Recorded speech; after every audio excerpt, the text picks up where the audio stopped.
Regardez, la Vierge a un enfant, un homme est né de Dieu, le ciel est parmi nous, le peuple n'est plus seul, il ne faudrait qu'un brin de foi, et vous verriez les arbres dans la mer. J'intitulerai cette homélie « Le monde à l'envers » ou bien « L'Évangile, c'est le monde à l'envers ». Et le ma'lou.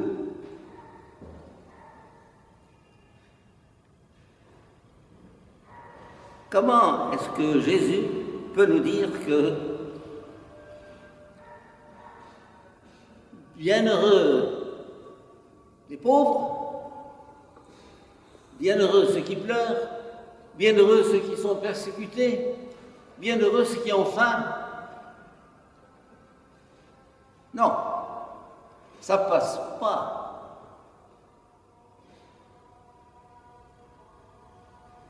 Et c'est ça l'Évangile. C'est le monde à l'envers.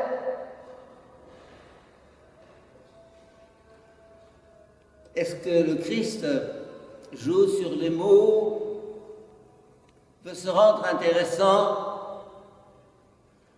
ou bien ce qu'il dit est vrai?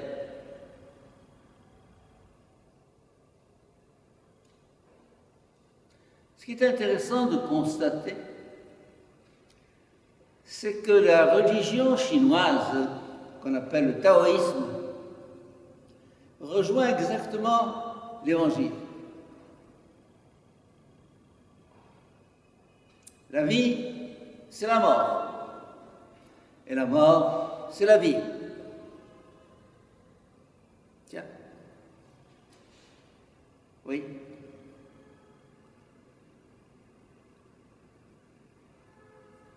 J'ai dans ma chambre un portrait du Christ que j'ai dessiné de ma main autrefois, à partir de l'image du Saint-Suaire,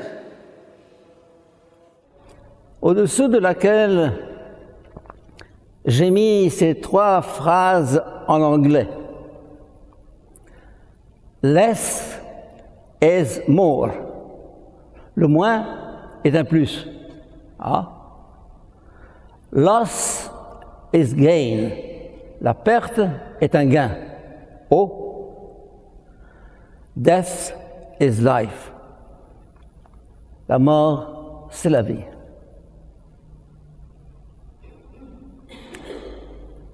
Et le Christ a mis la main sur le secret du monde, le secret de la vie, le secret de l'univers. Pour voir juste, pour voir droit, il faut voir à l'envers. Je prends un exemple. Vous me voyez, hein? Vous me voyez? Oui. Pourquoi? Parce que mon image vous arrive à l'envers. Elle frappe sur votre rétine à l'envers. Sinon, vous ne me verrez pas. L'appareil photographique prend tout à l'envers, le négatif, ce qu'on appelait autrefois le négatif. Et on peut redire que la vie est tout entière à l'envers. Et que ce qui nous paraît une bénédiction peut être une malédiction, et le contraire. Moi, je me suis mis à l'école de l'Évangile pour voir droit, pour voir clair, pour voir à l'envers. L'Évangile ne passe pas à partir d'une certaine logique humaine, sagesse humaine. Ça veut dire que lorsque saint Paul a voulu annoncer le Christ à partir de sa sagesse humaine, on lui a rayonné. Et vous avez dans la première aux Corinthiens, au chapitre 1er et 2, un éclairage extraordinaire là-dessus. La sagesse selon le monde et la sagesse selon Dieu. Deux sagesses, deux visions. Le chrétien est celui qui a choisi de suivre le Christ dans ce qu'on appelle le paradoxe. C'est quoi le paradoxe? La doxa, c'est la doctrine juste. Et paradoxa, ce qui est à côté de la doxa, ce qui est le contraire de la doxa, le paradoxe. Et dans le paradoxe, on s'aperçoit que le monde, la vie, l'univers obéissent à une logique paradoxale. L'Extrême-Orient a compris ça très tôt, bien avant le christianisme. Le taoïsme est très ancien. Et le Christ nous dit, mettez-vous à mon école. Moi, je vous dirai où est le chemin. Je suis le chemin, la vérité, la vie. On nous montre un homme crucifié et on nous dit, c'est la vie. Mais non, c'est la mort. Nous avons chanté au début de cette messe un cantique que j'aime énormément, qui s'intitule « Les arbres dans la mer ». La Vierge a un enfant. La Vierge a un enfant? Ça va pas, non? Elle est vierge, mais elle a un enfant. Comme quoi, la vie du Christ commence par un paradoxe. La Vierge a un enfant. Un homme est né de Dieu. Le Christ. Homme ou Dieu? Dieu ou homme? Pendant les premiers siècles, il y a eu deux courants dans l'Église. Ceux qui ont privilégié le Christ comme Dieu, l'école d'Alexandrie, avec Cyril, et ceux qui ont privilégié l'aspect humain de Jésus, l'école d'Antioche, qui a débouché dans le nestorianisme. Alors ils se battaient, ils se tiraient jusqu'au moment où est venu le concile de Chalcédoine en 451, qui a dit « Il est Dieu, mais il est homme. Il est homme, mais il est Dieu. » Cette espèce de mélange de l'homme et de Dieu ne passe pas. Et c'est ça la vérité. Je crois au Christ parce qu'il est d'extrême gauche et d'extrême droite, un peu comme moi d'ailleurs. On me dit, tu es de gauche ou de droite? Je dis, fichez-moi la paix avec vos catégories. Je suis de gauche, d'extrême gauche, et de droite, d'extrême droite, et du milieu. Et je suis boulade, un point, c'est tout. J'ai choisi de vivre le paradoxe. Pas par coquetterie, mais parce que la vie est paradoxale, le monde est paradoxal, l'être humain est paradoxal. Un exemple. Ce qu'on appelle une personnalité. Personnalité.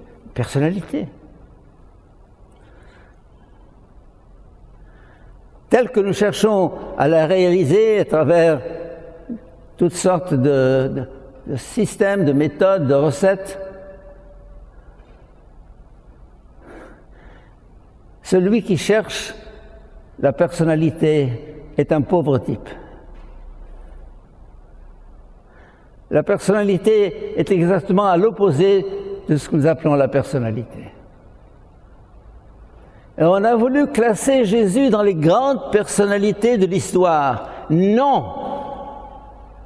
Oui, c'est un géant dans sa personnalité, mais parce qu'il a piétiné cette personnalité qu'il avait, parce qu'il a jeté à la poubelle, parce qu'elle a renoncé dans cette croix, cet homme nu, suspendu face à la foule.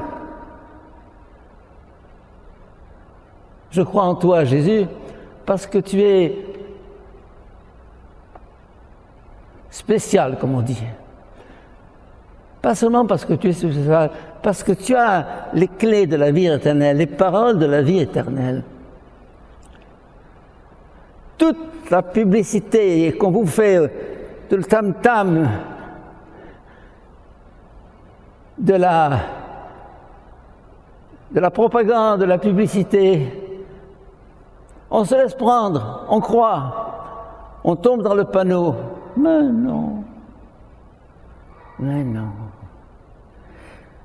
Et vous verrez, dit le cantique, quoi?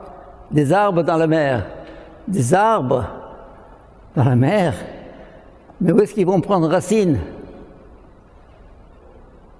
Des mendiants qui sont rois.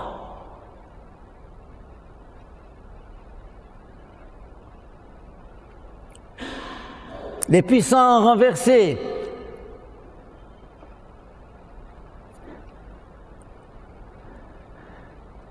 Ils renversent les puissants de leur trône. Marie a compris, elle est tout de suite entrée dans cette logique, elle y était déjà. La grandeur est dans l'abaissement. Jésus n'a jamais été aussi grand que lorsqu'il s'est mis à genoux devant ses disciples le soir du jeudi saint. Ça, c'est la grandeur.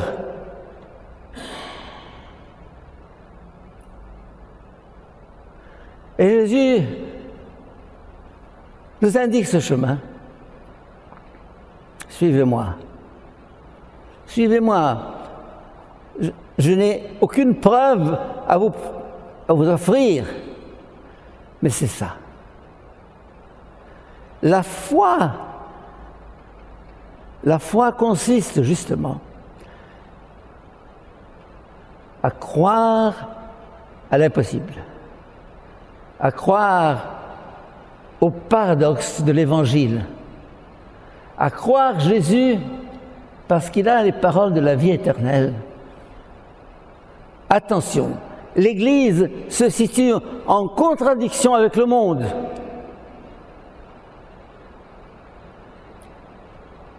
Jésus n'a pas cherché à amadouer ses ennemis, ses adversaires, en leur racontant des histoires, en leur disant « Venez, c'est bien chez moi, l'Évangile c'est facile. » Non, l'Évangile n'est pas facile.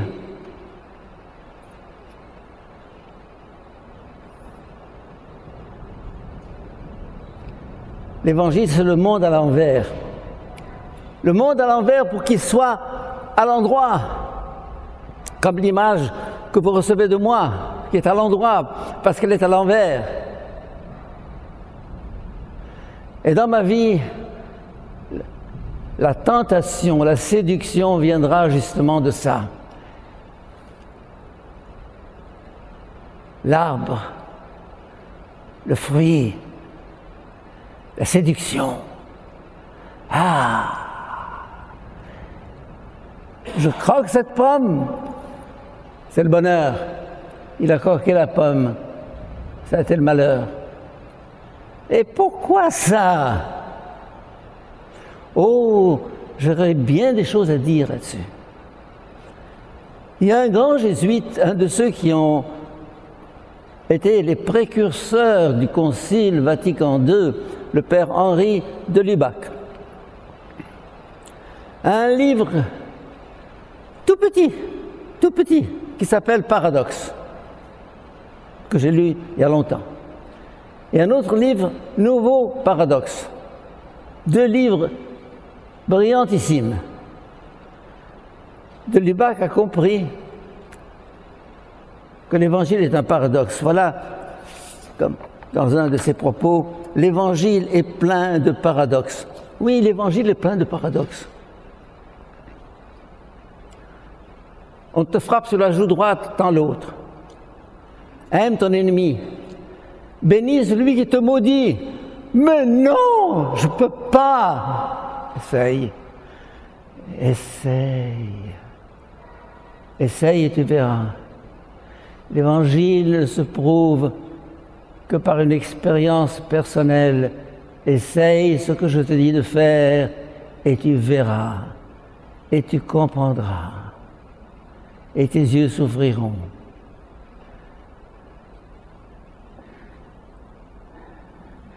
Et vous verrez les arbres dans la mer. C'est quand l'Église est en haut que je suis le plus inquiet. C'est quand elle est écrasée en bas que je me dis, voilà, elle est dans la bonne direction. Oui, oui, oui. Ça, c'est la foi. La foi, c'est voir le monde à l'envers pour le voir à l'endroit. Le moins est un plus. La perte est un gain. La mort est la vie. Amen.